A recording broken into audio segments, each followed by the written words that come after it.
if you could buy a mid-size sedan that was economical like a Toyota Camry or Honda Accord, but looked better? You might be tempted. But what if it cost nearly 40 grand and only came with a 4-cylinder engine? You'd be forgiven if you were a little less tempted. But hold on. This is the Ford Fusion Titanium Edition. It's the most expensive Fusion you can get, and this one has just about every option. That includes a sort of robot valet that'll find a parking space and park the car itself, and won't even leave it smelling like Newports and Axe body spray.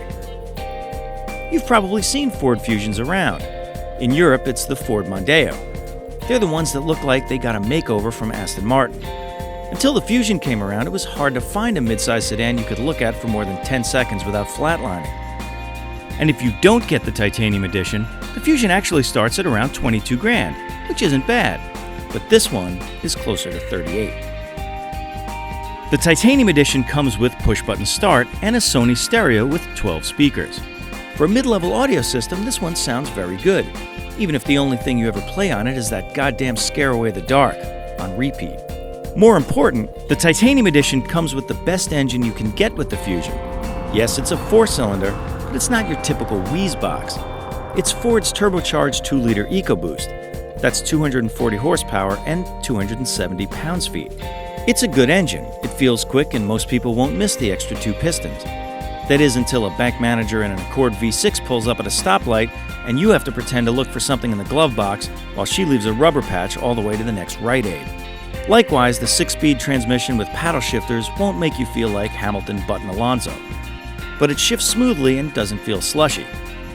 You can also get the all-wheel drive, but that adds cost and weight, and it's tuned for safety, not high-performance driving. As if I even had to mention that. But the Fusion is very nice to drive. Ford seems to understand that some steering feel is important, even in a mid-size sedan. The Fusion's steering is precise and not completely numb, and the wheel even has some decent weight. Ford also gets that you can tune a mass-produced car for good body control and firm damping without scaring away buyers looking for a comfortable ride.